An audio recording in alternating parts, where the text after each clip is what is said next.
Well, hello again, everybody. This is John Norris at Trading Perspectives. As always, we have our good friend, Sam Clement. Sam, say hello. Hey, John. How are you doing? I'm doing very well today. I hope you're doing well today. I am. It's a good day so far. It's a good day so far. I wonder how all those people out in California are today, standing in line, getting ready to vote here in the Gavin Newsom recall election or ballot or whatever they call it. And obviously, here we are recording here on September the 14th. Sam, what do you think people are thinking out there as they're waiting in line, undoubtedly miles long, in order to vote to either keep Gavin Newsom or to get rid of him, most likely with Larry Elder?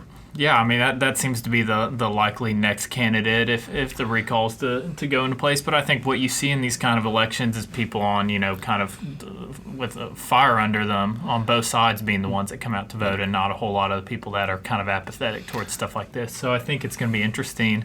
And I think it's hard to tell with the polls. It's hard to really quantify, and we saw it in 2016 and really even in 2020, who's going out to vote. And there's been shocks before. And so, the odds aren't in favor of a recall, but like I said, it's kind of hard to tell when you're basing it on who's going to go out and get out and vote. Well, you're absolutely right on that because voter turnout in the United States is poor by international comparisons, and I would imagine the turnout for this overall is going to be pretty poor. As a lot of people become a little bit more jaundiced or cynical about politicians just in general, what difference does it really make who's in a particular position of authority, whether or not it's a Gavin Newsom or Larry Elder? I would imagine the vast majority of Californians probably don't think it matters too much. Your thoughts? No, I think that's always a big factor in it. Is a lot of people just really don't care that much about politics, as much as the shutdowns have impacted, though. I think that's the kind of the question mark here is, this may be a little different than what we've normally seen, because really why he's getting recalled is due to his policies last year and just kind of even add on the hypocrisy that we saw with him. But this is something that really impacted a lot of people who maybe previously didn't really think politics impacted them that much. Well, you're right, but it's also is interesting to point out that in 2018, the Californians overwhelmingly elected him. It wasn't even close. It was a very wide margin of victory. I don't think he's lost an election since his San Francisco mayor. Let's face it. He's charismatic, a handsome guy, and is the right people backing him. Comes from, really a very privileged background, and so he has all the things for a traditional politician. But I wonder moving forward whether or not, if he survives this, I wonder how he will do in the 2022 election. I wonder whether or not there'll be some more Democrats out there saying, gee whiz, well, okay, he is very vulnerable. Yeah, he didn't get recalled, but I wonder what that means just overall for the state as a whole. My opinion is, and again, as unlikely as an actual recall is, and to see what the vote ends up looking like at the end of the day, I think this is probably the best opportunity Republicans have for a while to flip the governor position in that state. I mean, I just don't see many other opportunities for a Republican to take over unless maybe Schwarzenegger comes back. I don't even see that. Sam, California is veered so far left from when I was a child, which was quite a few years ago, by the way. But it is very far left of where it once was. I wouldn't even call it a moderate state any longer, and that's fine. Listen, beautiful climate, beautiful scenery, lots to see and do. However, Sam, I'll tell you that what is kind of interesting about this is I'm kind of surprised that more people aren't up in arms about this, and it's not just the shutdowns during the pandemic. Sam, I'm going to throw you a curveball here, but the Gini coefficient in the state out there is among the highest in the entire country. Yeah, and the Gini state for the Gini. Coefficient, for those not familiar with it, is just the overall measure of income inequality. So the higher that number is, it means the more unequal income is across the state. And in California, you really do see a lot of areas of profound poverty, as well as really, Sam, particularly in the Bay Area, some of the wealthiest people on the planet. It's a very small concentration. Silicon Valley is kind of what you think of in the surrounding area, and Palo Alto and all those kind of sub areas where you just see just massive amounts of wealth from people who typically created the biggest companies in the world. And Sam, what I also think is kind of interesting is, despite all of California's progressive politics, it is still one of the most unequal in terms of income. And guess who, the last numbers I saw, guess which state is the most unequal in terms of income? I'm going to guess New York. It is New York, Ooh, Sam. that's a good guess. How about that? Pulled that one out of left field. Yeah, which also is another state with very progressive politics. And then, of course, you have the traditional suspects, the usual suspects. I'm not talking about Kevin Spacey here. Talking about We're not talking about Kevin Spacey. We're talking about our states down the deep south, which have traditionally been the most unequal in terms of income generation. Completely different thing there. I guess the point, Sam, is regardless of the politics, income is going to be unequal in a lot of different areas, just based on the overall talents of the population. As you see, incredibly intelligent people in New York City, in particular Manhattan and Brooklyn and others, and then also out in California, it's very concentrated. I'm not saying it's only there, but in the Bay Area. However, you go outside of some of these very densely packed pockets of wealth, and that's when you start seeing kind of the real California. That's when you start seeing the real New York, and heck, that's when you even start seeing the real Alabama and Tennessee and Mississippi.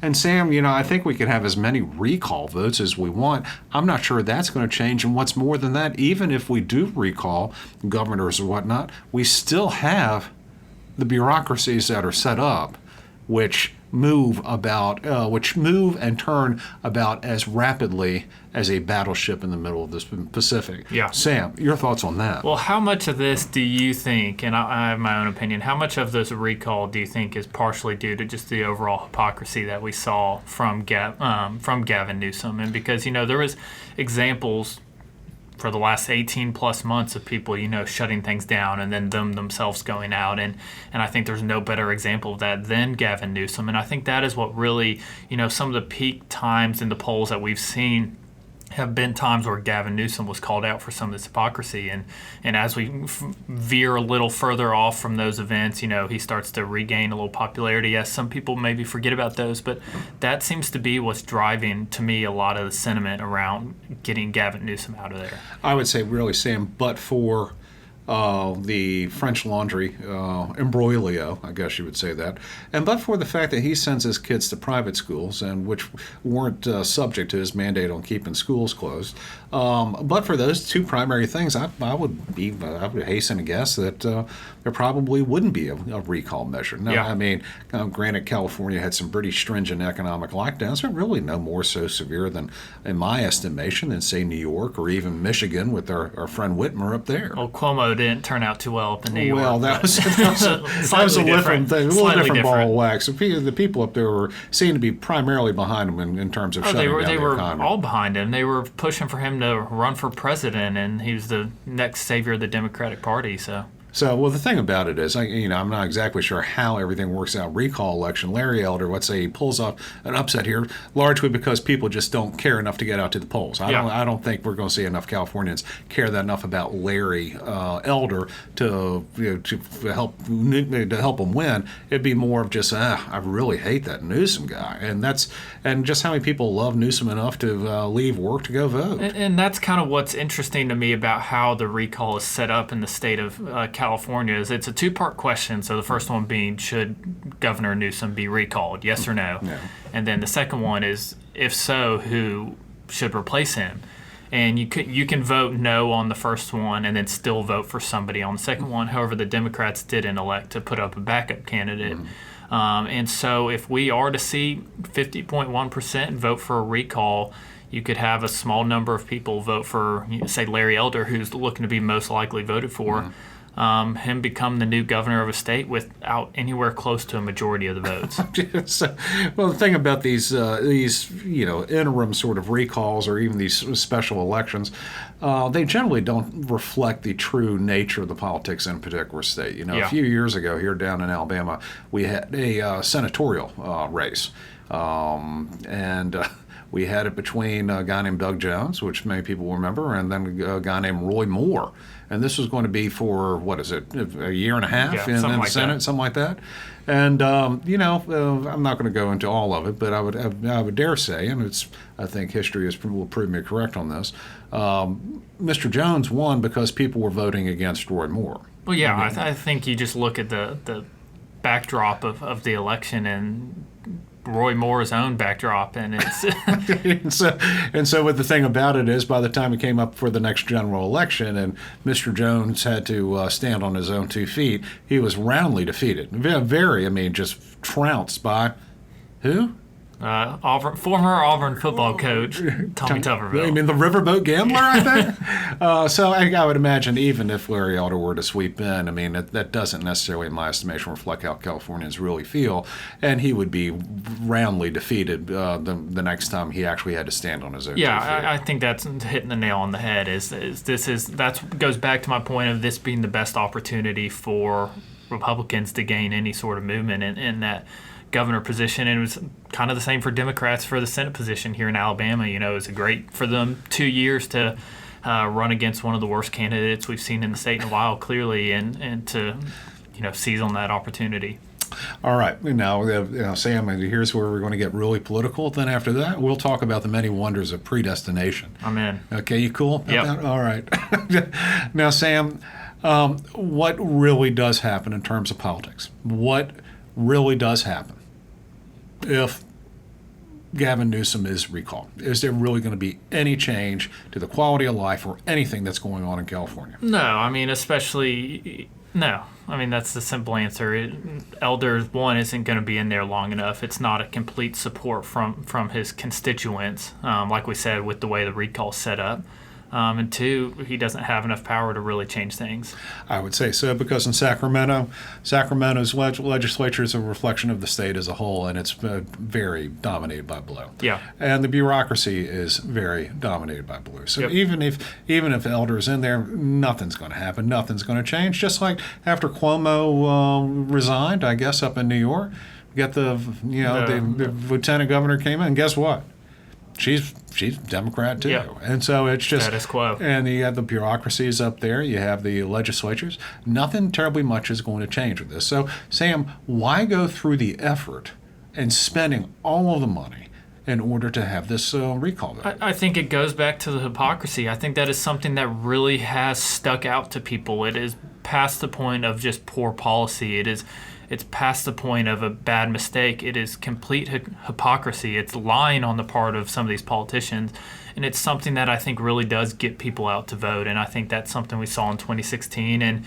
And with the odds even being as close as they are for a possible recall of a Democratic governor in the state of California, shows just how much people hate hypocrisy from these politicians, and it's something we're still seeing. It's something we saw at the Met Gala last night. It's something we see time and time again, whether it's senators trading stocks in their own account and then pushing against it after.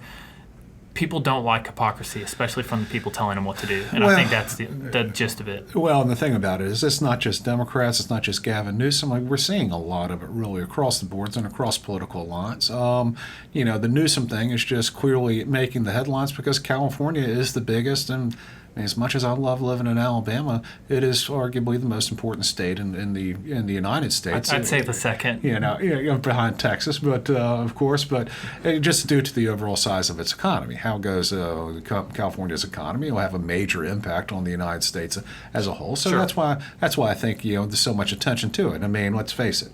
And no offense to the people in Wyoming or South Dakota or whatnot, but if your governor gets recalled, it's on page A3, of the newspaper. It's not national or even international news. But Sam, I think you're absolutely right in terms about the hypocrisy, and it's not the general purview or ownership or property of the Democratic Party. Republicans are known to do it as well. But moving forward, particularly with social media and particularly with cameras on everyone all the time, it's going to be harder for politicians to hide their hypocrisy.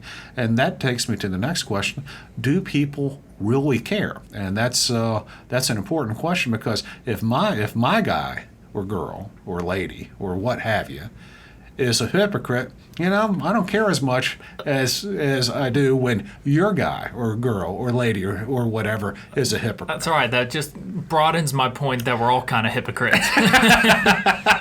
And that's it. And you see it, and I think it's so funny to call out on people, right side, left side, but it doesn't really bother Republicans if a Republican, trades stocks illegally in his account, beginning of the pandemic, or, buys cattle futures and what have you. Listen, listen, the folks in the red hats last year, or the last 4 years, when Donald Trump was, tearing some... Budget deficits are awesome. Trump's up there tearing some reporter apart, hey, that's our guy. Yeah, and then all of a screw sudden, the reporter.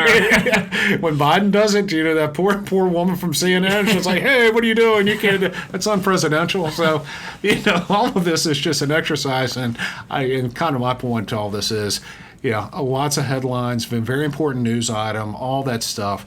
It's not going to change anything. And this is where I'm going to be relatively cynical, but California is going to remain a very Democratic state, regardless of, whether or not Larry Elder can pull up an upset. It's not likely, but even if he does, so what? And so at the end of the day, all we will have done is spent a ton of money over nothing. I kind of agree, but I think it's something, that maybe needs to be done. Or maybe, for the people who are going to be voting to recall him, to have some sort of say in what's going on, some sort of movement, instead of just completely waving the white flag in one of the bluest of blue states. All right. Well, there you have it. A little bit of a purist there from our Gen Z. There's the cynical Gen X is saying it doesn't matter, and that's really kind of typical of Gen Xs. Just really probably the more cynical of the generations, and there you are, Gen Z. Perhaps a little bit more optimistic about the future. Just to get a point across. Just to say, yeah, standing on principle. I like it. Yeah. I like it. I guess I don't care enough about it, but I like it. We'll let the Californians deal with it. And perhaps we should have, really with this topic, just in general, we should have let the Californians deal with it.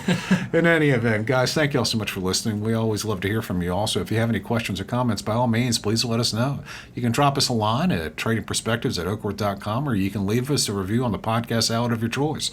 Of course, if you have any desire to learn more or read more of what we think and how we say it, by all means, please go to oakworth.com and take a look underneath the Thought Leadership tab. Sam, anything else you want to say about the recall? September 14th, 2021. In Get California. out and vote. Get out and vote. I'm pretty certain not very many people will. Oh. Y'all take care.